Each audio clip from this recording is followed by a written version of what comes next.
योगी जी बोले थे कि मकान किसी की भी तोड़ा नहीं जाएगा, लेकिन वो अभी अपने बात पर मुकर नहीं रहे हैं और हम लोग के वो बेघर कर रहे हैं। हम लोग कहाँ जाएं, बच्चे छोटे छोटे हैं। तो यहाँ के अधिकारी जो है, अधिकारियों तक आप लोग गए थे कंप्लेन? हाँ, कंप्लेन लोग के गए थे लोग, लेकिन यहाँ का अधिकारी कोई सुना ही नहीं कर रहा है। हाँ।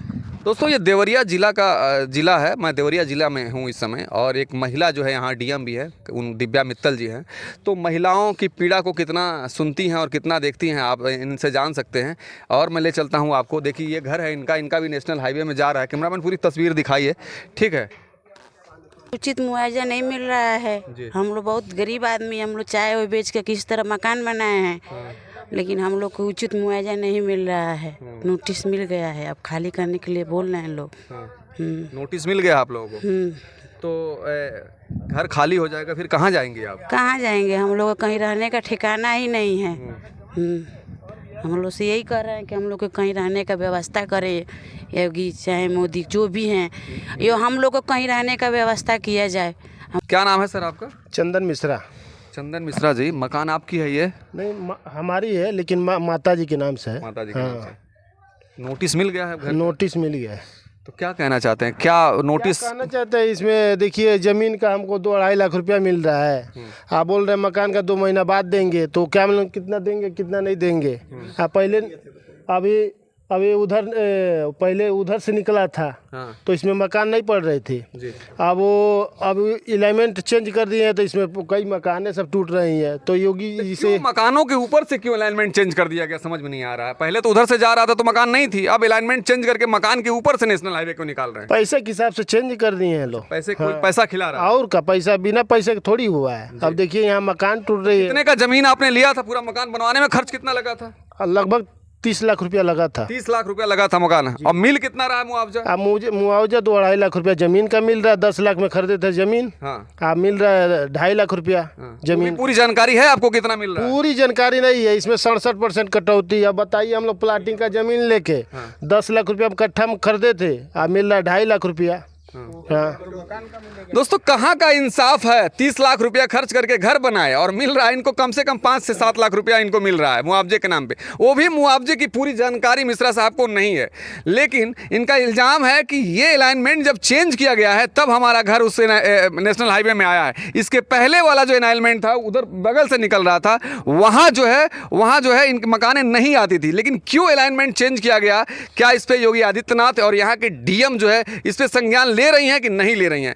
आप कहाँ गए इस चीज़ को लिए, थोड़ा सा बताइए न्याय के लिए। हाँ, क्या नाम है, कलेक्ट्री और डीएम साहब के पास भी गए थे। क्या आश्वासन मिला वहाँ? बोले कि कागज पत्तर ओके करिए, आपको बढ़िया पैसा मिलेगा, परेशान न रहिए। यही तो बताए सर। ये नहीं बताया कितना पैसा मिलेगा? नहीं, ये सब ने बताया कि पैसा इतना, ये बता ही नहीं रहे हैं लोग कि इतना रुपया मिलेगा। हाँ, तो घर गिर जाने के बाद इनको मुआवजा पता चलेगा कि कितना मुआवजा मिलेगा। उसके बाद ये करेंगे क्या, जरा आप सोच लिए। न्यूज़ इंडिया 85 पे ऐसे तस्वीरों को आप शेयर करिए, ऐसे वीडियो को शेयर करिए कि ऐसे लोगों को इंसाफ मिल जाए, क्योंकि आपके साथ भी नेशनल हाईवे की कहानी हो सकती है अगर आप नहीं। इस मकान को बचाया जा सकता था, लेकिन सिस्टम जो है अलाइनमेंट चेंज करके इन मकानों को मेरे साथ जुड़ गए हैं। क्या नाम है सर आपका? मेरा नाम योगेश्वर कुमार मिश्रा है जी। मैं यहीं न्यू कॉलोनी का रहने वाला हूँ जी। मैंने ये ज़मीन ली थी 2020 में जी। कौन सी मकान है, जरा बताइए आप? मेरी ये 2 मंजिली जो मकान है जी, ये मकान है। हाँ। मेरे चाचा जी थोड़ा आर्थिक रूप से कमज़ोर थे, तो मैंने उनके लिए ये मकान बनवाई और 2 दुकानें भी नीचे बनवाई कि कुछ छोटा मोटा हम चाचा को अपने व्यवसाय करा देंगे। उनका एक बच्चा है, पढ़ने लिखने में कमज़ोर था, तो वो उसमें इन्वॉल्व हो जाएगा। जो मैंने मकान तैयार कराई, उसके ठीक 15-20 दिन बाद नोटिस आ गया कि ये मकान अब नेशनल हाईवे 727A में जा रही है। इसके पूर्व ये जो 727A का जो बाईपास की सड़क थी, वो आप ये देख रहे हैं, जिधर ये कंपाइन चल रही है उसके आगे से जा रही थी, 100 मीटर आगे से। और रोड को अचानक 28 दिनों में चेंज कर दिया गया, जिसके कारण ये पूरी सारी ये मकानें, वो हरजन बस्ती है, वो लोग न जाने कि कई सालों से वहाँ बसे पड़े हैं, सारी मकानें वो टूट रही हैं। कोई कितने मेहनत से 1-1 रुपया जोड़ के ज़मीन लिया होगा, 1-1 रुपया जोड़ के उधार इधर उधर से लेके मकान बनवाया होगा, और सबका जब मकान टूट जाएगा तो ये लोग कहाँ जाएंगे? तो मुआवजा तो सरकार दे रही है ना, मुआवजे के नाम पे क्या मामला? मुआवजे के नाम पे तो कौड़ी 10 रुपए की खरीदी हुई सब चीज़ हमको मिल रही है 4 रुपये, 2 रुपया, तो इससे कैसे होगा? हाँ, तो सरकार सिस्टम में बैठे जो अधिकारी हैं वहाँ तक ये बातें जा रही हैं कि नहीं जा रही हैं, पहुँच रही हैं कि नहीं पहुँच रही हैं? आप लोग वहाँ पहुँचे तो उन लोगों ने क्या कहा? यहाँ से लेके मुख्यमंत्री गडकरी जी हर जगह हम लोगों ने पत्र, यहाँ डीएम, लोकल में डीएम, एडीएम, प्रशासन सभी से लोग मिला, लेकिन हम लोग का रिजल्ट जो है 0 निकला। किसी ने कोई भी हम लोग का सहयोग करने से मना कर दिया। और हम लोग उस दिन बड़ा खुश हुए थे जिस दिन योगी आदित्यनाथ जी मुख्यमंत्री उत्तर प्रदेश का स्टेटमेंट आया कि भले रास्ते का अलाइनमेंट चेंज कर दिया जाए है बट कोई भी मकान नहीं टूटनी चाहिए। तो हम लोग बड़े उस दिन प्रसन्न हुए थे, लेकिन वो भी बात ठंडे बस्ते ही में रह गई। क्या नाम बताया सर आपने? योगेश्वर कुमार मिश्रा। मेरे साथ योगेश्वर कुमार मिश्रा है। ये अपने चाचा जी के लिए एक मकान बनाते हैं। आप देख सकते हैं पीछे जो व्हाइट कलर का मकान दिख रहा है वो मकान अपने चाचा के लिए बनाते हैं, लेकिन 15 दिन बाद इनको नोटिस मिल जाता है कि अब ये मकान जो है नेशनल हाईवे NH 727A के तहत ये घर गिराए जाएंगे। तब इनके ऊपर क्या बीतता है आपने सुना कि किस तरीके से इन्हें पूरे सिस्टम तक अपनी बात कही पहुँचाई कि योगी जी का ही बयान है। हो गया, नोटिस तो आ गई है। अब नोटिस आ गया है तो सर मुआवजा सही मिलना चाहिए। एक तो सबसे बड़ी बात, किसी कानून में ये चीज़ का जिक्र नहीं है कि अर्धनगरी शब्द का। आपने अर्धनगरी शब्द डाल दिया, उसके बाद से जाके 4 गुना से 2 गुना पे आ गया, 2 गुना मुआवजे पे। उसके बाद भी उसमें 67% की कटौती हो जा रहा है। तो मतलब मुआवजे के नाम पे एकदम झुंझुना पकड़ा दिया जा रहा है हम लोगों को। और दोबारा हम लोग की इतनी हैसियत नहीं है कि दोबारा हम लोग कहीं और भी ऐसी ज़मीन हम लोग खरीद लें। कभी हम लोग खरीद भी नहीं पाएंगे।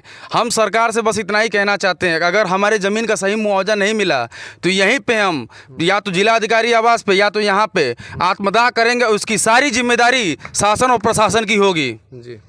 बस इतना, मतलब हम लोग एकदम बर्दाश्त से बाहर हो चुका है। ये चीज़ एकदम अन्याय हो रहा है सरासर। ये राम राज्य नहीं, एकदम रावण राज्य चल रहा है, एकदम समझ लीजिए। सुन नहीं रहा है कोई। यहाँ इल्जाम है कि देवरिया जिला में आप लोग हर जगह हर स्तर पर हम लोगों ने ज्ञापन देकर प्रयास कर लिया है और हम लोगों ने पूरा कोशिश किया है, लेकिन कोई भी सुनवाई हो नहीं रही हम लोगों की। मतलब एकदम अंधा कानून हो गया, पूरी तरीके से पूरा भ्रष्टाचार वगैरह हो रहा है और इसमें लंबा चौड़ा घूसखोरी हो रही है। एक मैरिज हॉल को बचाने के चक्कर में सारे कम से कम 50 मकानों को तोड़ा जा रहा है। यहाँ पे किसी का दुख दर्द से कोई मतलब नहीं है सरकार को, ना शासन को, ना प्रशासन को। सब अपनी मनमानी कर रहे हैं, किसी को कोई मतलब नहीं है हम लोगों से। मुख्यमंत्री जी का तो बयान था कि हम किसी का घर नहीं गिरने देंगे, भले हमको नेशनल हाईवे बदलना पड़े, रूट बदलना पड़े। तो उनके बयान पे क्या कहना चाहते हैं कि उन्होंने बयान तो दिया लेकिन उस पर क्या काम नहीं हो रहा है? क्या कोई सुनवाई नहीं है? कोई मतलब यहाँ के प्रशासन अधिकारी जो भी हैं, वर्तमान अधिकारी यहाँ के जिला अधिकारी जो हैं दिव्या मित्तल जी हैं, उनसे भी मैंने जाकर कहा, हम सब लोगों ने मिलकर कहा जाकर, लेकिन कोई सुनवाई नहीं है। उन्होंने सीधा हाथ खड़ा कर लिया। उन्होंने यही बोला है कि हम लोगों से कोई मतलब नहीं, हमारे हाथ में है ही नहीं, मेरे हाथ में कोई पावर नहीं, ये सारा आदेश ऊपर से आया है। अब ये चीज़ हम लोग कुछ नहीं कर सकते हैं।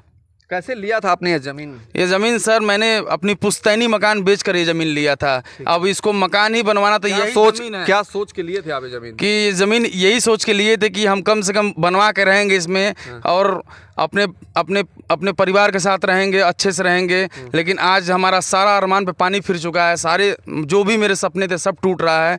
अब दोबारा मुझे लगता नहीं कि ये ज़मीन हम दोबारा ले पाएंगे, इसलिए मैं इतना ज़्यादा एग्रेसिव हो चुका हूँ और एकदम मैं डिप्रेशन में चला जा चुका हूँ। मेरे पास मरने के अलावा कोई रास्ता नहीं। मैं आत्मदाह कर लूँगा या तो आत्महत्या कर लूँगा मैं। गोविंद लाट जी, आपकी कौन सी ज़मीन है? ये ज़मीन है। अच्छा, ये ज़मीन पूरी आ रही है आप? जी। इसमें मतलब थोड़ी सी बच रही है, बाकी सब जा रही है। हाँ, तो क्या कह रहे हैं आप? मतलब ज़मीन कितने का लिया, मुआवजा क्या मिल रहा है? सर 1.5 साल पहले हमने 8 लाख रुपया कट्ठे के हिसाब से 2 कट्ठा ज़मीन खरीदा था जी, जिसको सरकार 2 लाख रुपया कट्ठा समथिंग देना चाह रही है। जी। अब सर ये बताइए 2.5 लाख रुपया कट्ठे, 8 लाख रुपया कट्ठे के हिसाब से 2 कट्ठा 16 लाख रुपया समथिंग में हमने खरीदा है। उसको 2 से 2.5 लाख रुपया कट्ठा सरकार मुआवजा देना चाह रही है और उसके ऊपर भी मैं बैंक से लोन भी ले रखा हूँ। अच्छा, इस ज़मीन के लिए? जी, बैंक से लोन लेकर के ही पूर्व मैंने ज़मीन खरीदा है। अब सर कैसे मैं चुकाऊंगा, कैसे करूंगा, मुझको बहुत आपत्ति, बड़ी दिक्कत है सर। आप तो बहुत बड़ी मुसीबत में आ गए। बहुत बड़ी मुसीबत में। मुसीबत को सुनने वाला कोई है कि नहीं? कोई सुनने वाला नहीं है कोई। हम लोग जन सुनवाई केंद्र में भी दरखास्त लगाए, इधर उधर तमाम डीएम साहब, एडीएम साहब सबसे मुलाकात किए, कहीं कुछ आश्वासन कुछ नहीं। क्या नाम बताया? गोविंद लाट। गोविंद लाड जी हमारे साथ जुड़े हुए हैं और वीडियो में आप बने रहिए। गोविंद लाड जी की ये ज़मीन है, इन्होंने 8 लाख रुपया कट्ठा के हिसाब से ये ज़मीन खरीदा 16 लाख रुपए में, और उस पैसे को भी इन्होंने बैंक से लोन लिया, लेकिन मुआवजे के नाम पे 2 लाख रुपया कट्ठे के हिसाब से इस ज़मीन को मुआवजा दिया जा रहा है, इनका कहना है। लेकिन कैसे होगा, कैसे ये लोन की भरपाई कर पाएंगे और कैसे इतने घाटे की भरपाई कर पाएंगे, ये आप देखो की हैं। तो क्या कहना चाहते हैं आप? अब सर जी हम यही कह चाहते हैं न्याय हो जी, जो इसका उचित मुआवजा है पहले तो उचित मुआवजा मिले। 67% कटौती इसमें भी एक जोड़ दिया गया है सर। अर्धनगरी शहर से नज़दीक समझ के तो हम लोग ज़मीन खरीदे कि शहर से बगल में है, महंगी ज़मीन खरीदे, अब उसमें 67% कटौती आ गया। अर्धनगरी 4 गुना सब जगह गांव में दिया जा रहा था, यहाँ दुगना ही दिया जा रहा है, और उसमें 67% कटौती अलग कर दिया जा रहा है। इसलिए ये 2 लाख 2.5 लाख रुपया कट्ठा मुआवजा बन रहा है। अब कैसे भरपाई किया जाए, क्या किया जाए, कुछ समझ में नहीं आ रहा है। सरकार के जो नियम हैं भूमि अधिग्रहण के, उसमें तो ये है कि जो सबसे ज़्यादा मुआवजा बनता है हम उस हिसाब से ही आदमी को मुआवजा देंगे, लेकिन आपका अर्धनगरी करके सबसे कम किया जा रहा है। कहीं से ना कहीं से सरकार अपने नियम को भी फॉलो नहीं कर रही है। बहुत बड़ा अन्याय किया जा रहा है। ये तो सरकार जो है, सरकार के अधिकारी गण कर रहे हैं कि सरकार कर रही है। हम लोग तो जनता सरकार को इसलिए चुन के लाए थे, योगी जी मोदी जी के साथ हैं, हमेशा रहेंगे, लेकिन हम लोग को मुआ देंगे अगर योगी जी मोदी जी, क्या करेंगे, कहाँ जाएंगे आप बताइए। मोदी जी को वोट दिए थे आप? बिल्कुल दिए थे। आरएसएस से हम लोग जुड़े हुए हैं, प्योर जनसंघी ऐसा नहीं है जी, लेकिन वो जनसंघीय और आप लोगों की सुनवाई नहीं हो रही कुछ है? नहीं, कुछ सांसद जी भी आप? जी कुछ नहीं। सांसद जी के पास गए थे? गए थे सांसद जी भी कुछ नहीं कर पाए, गए थे हम लोग। तो देखिए कहीं से ना कहीं से योगी जी, बहुत बड़ा दुर्भाग्य है कि आपके वोटरों को इतनी तकलीफ हो रही है और ये लोग कहाँ जाएंगे, रोड पे आ गए हैं। मेरे साथ अंसारी जी भी जुड़ गए हैं। अंसारी, सरकार से 2 ही मांग करता हूँ कि जो मुख्यमंत्री जी ने बोला है कि सर्किल रेट से 4 गुना देंगे, वो दे दें। और उसके बाद से एक उन्होंने और स्टेटमेंट दिया था, टीवी में, न्यूज़ में, पेपर में सब है कि अलाइनमेंट बेशक चेंज हो जाए लेकिन किसी का गरीब का घर नहीं टूटेगा। और तीसरी बात मैं ये कहना चाहता हूँ कि जो भाई हमारा किसान, जैसे अभी लाड साहब बोल रहे हैं कि 8 लाख रुपया कट्ठा लिए हैं, तो वो 2 लाख रुपया कट्ठा किस हिसाब से लिए? और कुछ ये अन्याय हो रहा है कि अर्धनगरी शब्द जोड़ करके अर्ध शहरी, जबकि एक गांव में आता है, तो चारों तरफ से किसानों को दबाया जा रहा है। किसान का अन्न उगाया सारा मुल्क खाता है और किसानों के साथ जाति हो रही है। तो यहाँ का एडीएम प्रशासन, डीएम प्रशासन साफ पल्ला झाड़ लेता कि मेरे हाथ में कुछ भी नहीं है। क्या नहीं हो सकता? ये अलाइनमेंट जो पहले था वही क्यों नहीं लागू कर रहे हैं कि एक मेरी झाल जाए? मैं तो कह रहा हूँ कि वो भी ना जाए। और एक मेरे पास इतना बढ़िया उपाय है, मैं भी सिविल इंजीनियर रहा हूँ, खूब अच्छी तरह से रहे, कि या तो पहले वाला लेकर के सीधे वो रोड जा रहा है वो ले ले, या यहाँ से 1-1.5 किलोमीटर पे नहर जो बाईपास है आगे जाकर के वहाँ से ले लेंगे और सीधे वो मिला लेंगे पटरी ढाले से होकर के सलेमपुर जाए।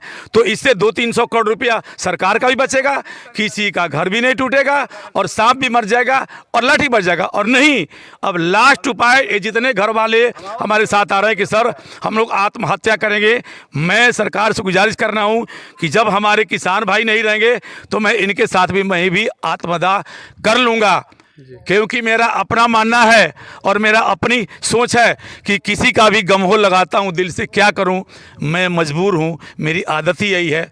जय जवान जय किसान।